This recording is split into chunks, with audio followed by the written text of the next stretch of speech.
Welcome back to Federal News Network's Power of Technology series with today's guests, Ingram Micro's Tony Celesti and Intel's Cameron Sherry. Let's get back at it, guys. So Cameron, it came up just before the break. Can you talk to the parallel adoption of 5G alongside broader cloud use and software-defined everything? Do you see a future that's radically changed in the way that agencies provide services to citizens and within agencies themselves? Yeah, Vanessa, thank you. I do, and the word radical, I think, is properly placed here. You know, there's some brilliant things happening in the backbone and the telecommunications industry. When you look at the difference between 4G and 5G, it's really all about the software-defined nature of the delivery. People underestimate software at times, and when we always say software is going to eat the world, this is a great example of that. Not only burgeoning and ushering in a new era of innovation, but a whole new way for us to think about how we compute, how we manage data, and this ubiquitous nature of technology in our life. And I'll be specific, you know, having the ability to do software defined and allowing us to do that with 5G. Some of the examples we can begin to envision are portable tactical clouds, things where we can move workloads closer to the end users so that user experience becomes far richer. It's a balance of where we process workloads and information to ensure that we can get richer and richer user experience at what we call the tip of the spear of the mission. So as an example, a user that may be using a handheld device, the device itself may have battery limitations or compute limitations, but through software, being able to move the workload closer onto maybe a cloud node that's closest to where the user's geo is, it gives us an amazing opportunity to transform how we do mission delivery. And the profound effect it's going to have on us economically in a positive manner, it's going to stimulate, just like the first generation did and the second, it's going to stimulate a whole new offshoot in our economy that will absolutely be so positive to our GDP. So I am extraordinarily excited by 5G. We have to always look at those optimistic efforts with a little caution, right? There's going to be a cyber risk, as Tony astutely talked about earlier. But with that focus and eye on security, I'm very optimistic about where we're headed with these technologies. Vanessa, I'd like to comment real quick on a couple things that I thought, you know, Cameron really honed in on, is that software-defined networking, software-defined everything, 5G are going to be innovative technology enablers. But as it relates to the mission of government, so whether it's going to be improving citizen services or driving better health outcomes for citizens or veterans alike, or protecting our first responders or our servicemen and women, or even helping, you know, educators teach in new ways, these technological innovations are going to directly link to those missions. And that's where the real impact is going to come from. And so I kudos to Cameron on really focusing in on that. So I just wanted to highlight those with a few comments. Well, that was what I was actually going to follow up on. That question was asking if, when you all are out talking to agencies and talking to people, and that idea of the edge and being able to make decisions faster at the edge or the point of the sphere, are you having a lot of those conversations now? I mean, we hear feds talking about them, but is that something that's really coming up pretty much on the regular for you? It is, Vanessa, and it's fascinating. 5G is a little bit still in the conversation, a bit of an enigma for most, because having this type of flexibilities when you've never had it before is kind of extraordinary to figure out how to digest. But I'll center in on a couple of use case scenarios that Tony began to discuss. If you think of the great work that Army Futures Command is doing out of Austin and through the cross-functional teams, when you look at things like the next generation combat vehicle, it's extraordinary to think now that a vehicle can be a 5G portable cloud while it's also operating in its mission setting. being able to safely, securely admit what's necessary from a command and control perspective while in theater, but do it in a highly secure manner for that dismounted soldier. Those are extraordinary use cases where that software workload can be enabled on that vehicle.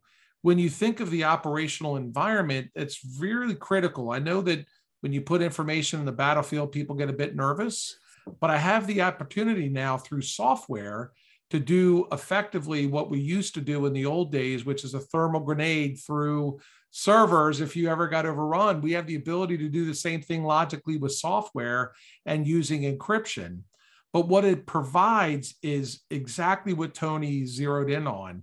It's the ability to preserve warfighters' lives, first responders' lives, because we can bring data and information closer to the mission execution and allow them access to the critical data that's necessary in these high-risk situations. There's use cases everywhere, FEMA, intersecting with people at the most traumatic points of their life, providing just brilliant life-saving services at the time of natural disasters or other response mechanisms. There's hundreds of use cases across the government. I want to piggyback on something because, Cameron gave some great cases, but Gus coming off the 2 conferences and dealing a lot with the acquisition officials, just the day-to-day operations in terms of the mission of the federal government. Look, what they learned coming out of the pandemic and being forced to quickly move into a telework or a hybrid work environment accelerated things they never thought they were going to ever do or need to do. It's affected policy changes that were taking forever. And the government today is operating differently. And they're going to operate in a telework, in a hybrid environment now, in ways that they haven't been able to do it before. And the only reason they were able to make that business transformational jump was because of technological innovation today. So we're seeing this play out in case studies, from the really cool and really complex hard stuff like the tactical edge that our warfighters are up against, to the sort of mundane, everyday, just operations of keeping the lights on. Right. But in every instance, whether you are talking about something, out on a battlefield or in a back office, you still have the third rail question. What about security, right? It came up a little bit earlier, but the government is in the midst of moving to zero trust. That's the huge push right now. But is it really moving fast enough? And will it be enough to get out ahead of some looming threats that are out there? The idea of quantum computing, much less to take care of the things that we just talked about when 5G is still just a little bit on the horizon for a lot of agencies.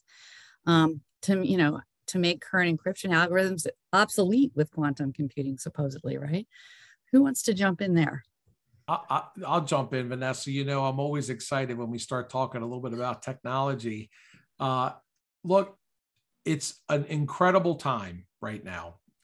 When I look at the nature of the evolution of zero trust, it actually encourages me, Vanessa. For the longest time, the conventional thinking in cyber, although we talked a lot as industry about built in versus bolted on, the practical reality was bolted on seemed to rule the day a bit more. And it was because of our processes, the strategies, those types of things. Tony mentioned a profound comment earlier about what the pandemic has done to us to allow us to operate very differently. And he's absolutely correct. And there's been positive effect that's come out of that strained or even dark environment that the pandemic provided. When we think of zero trust, it's transformed our thinking to allow us to truly do this built in. Now, there is a couple of things we need to be aware of, right? There's no silver bullet. But what it's bringing into focus for us is this happy medium between bringing in the mission user, business users, and non-technical users into the security conversation.